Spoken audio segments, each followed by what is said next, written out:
Welcome to your weekly Open the Door to Tai Chi lesson. You know, at Open the Door to Tai Chi, we teach that the underlying principles are what are the really important parts of Tai Chi. That's where you really get the benefits, understanding and applying these underlying principles. Now, when we talk about 8 or 9 or 10 of these principles, it starts to get overwhelming to your brain. It's very, very, very difficult to apply all of them all of the time. But that's part of the fun of doing Tai Chi, is that you know there's always room to improve. There's always room to work at it. So we've taken time to take specific principles and work on them in the context of a form. But we're going to start a series today that we're going to take 3 principles at a time.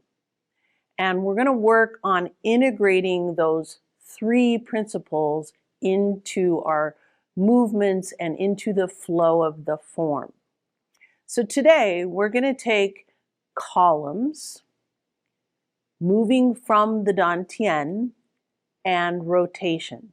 All of those 3 we're going to try to apply to all of our movements. So again, thinking about columns, remember you're suspended from the crown of your head, letting everything fall naturally into alignment. Your shoulders are in harmony with your hips. Moving from the Tian is your leader. Remember, you want the Tian to lead your movements. You're not leading with your head or with your shoulders. You're leading from the Tian. And rotation is, remember, power and thinking about rotating on that central column. So when we're rotating, we're not moving like this. We're keeping those columns intact and we're rotating on that central column. If we do that, we not only get power from our movements, but we also get relaxation because we're allowing that rotation to take over, where we're moving from the Tian, rotating from the Tian. We don't have to let our limbs do the work. We can relax and let our body move with grace and with ease. So let's take a few movements and work on columns, rotation, and moving from the Tian. First, let's look at the ward-off sequence. So you're holding that ball to the right. If we lead from the Tian and we rotate on that central column, ward off.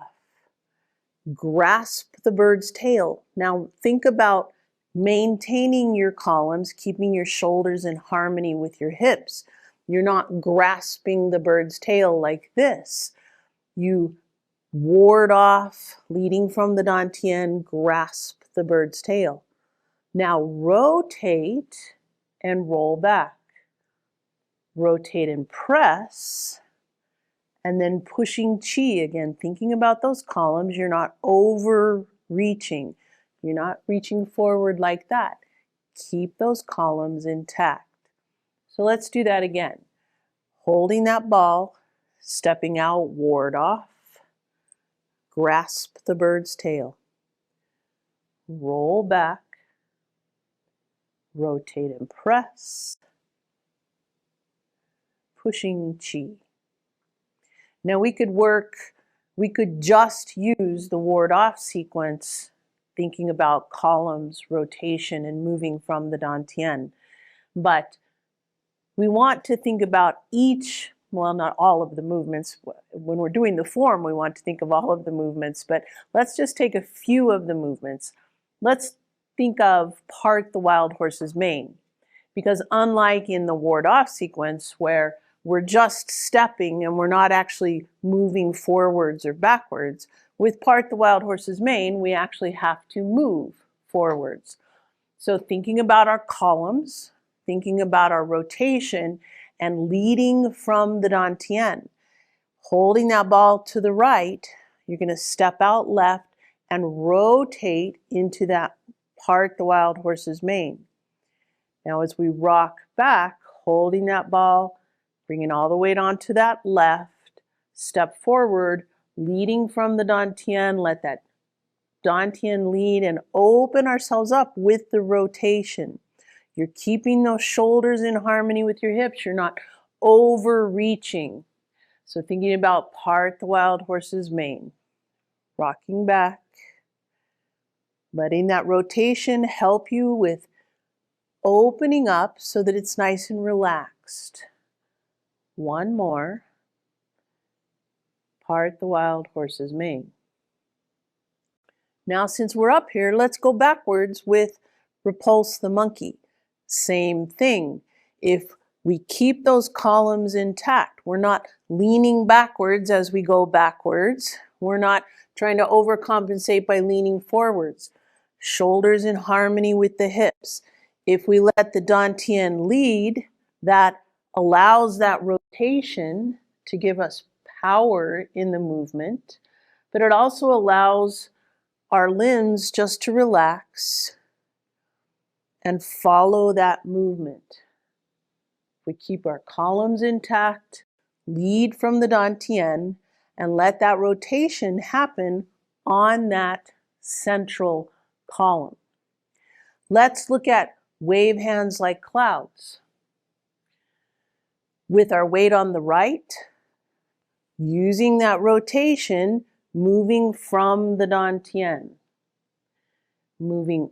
rotating on that central column. Feel how much more relaxed this motion can be, as opposed to this. If you try rotating and you're not keeping your columns intact and you're actually leading from the shoulders, that's not relaxing. It's also not effective as far as martial arts.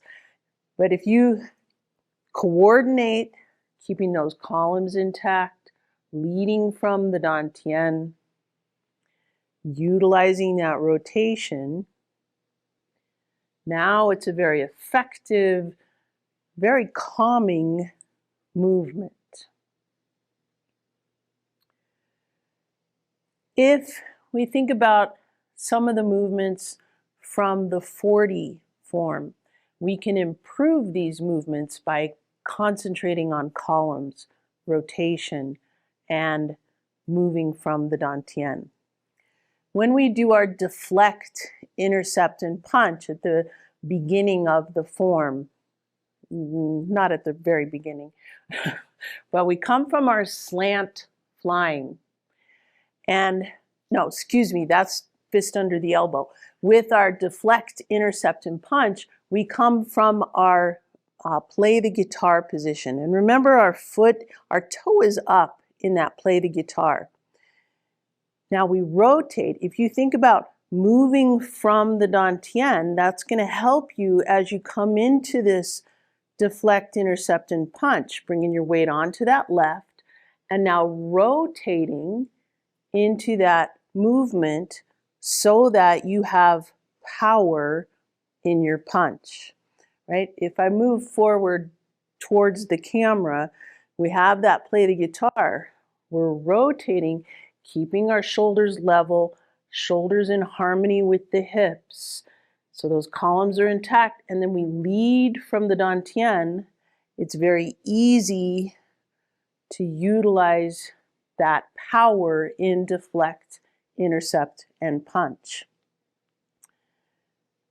The white crane spreads its wings, which in the 24 form, remember it's very linear. We come from apart the wild horse's mane, we step up, white crane spreads its wings.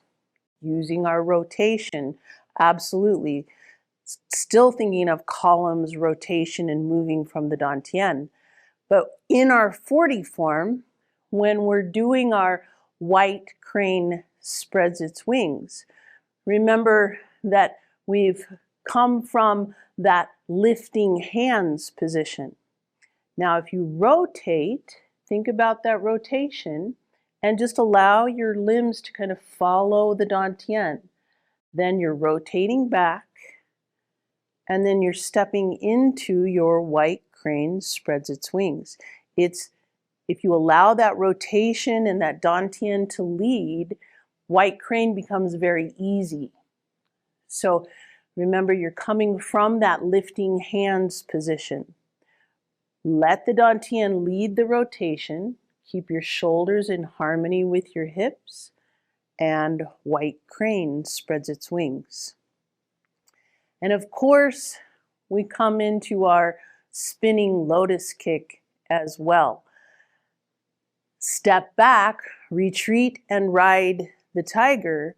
Now thinking about moving from the Dantian, letting that Dantian lead your rotation, and keeping your shoulders in harmony with your hips. That spinning lotus kick now can become very easy as you step into your shoot the tiger with the bow. If you think about a top, a spinning top, its columns are intact as it spins on its central column, and it's spinning from the center. If it starts to spin like this, then it eventually just topples over, right? The spin stops because it's not in harmony with itself. You want your spinning lotus kick to be like that spinning top, which means you're rotating on that central column. You're keeping those shoulders level. You're not dipping like this. Come back and retreat and ride the tiger, keeping those shoulders in harmony with the hips, letting the Dantian lead, and stepping down into shoot the tiger with the bow. Practice your spinning lotus kick utilizing those 3 principles, and it absolutely will improve. Columns. Remember, there's 1 column straight down the center of your body, 1 through each shoulder, through each hip. Our Dantian 2 inches in from the belly button, 2 inches down. That's our leader. And we rotate on this central column because that helps us with our power. We can rotate better, and we can relax as we're doing our movements.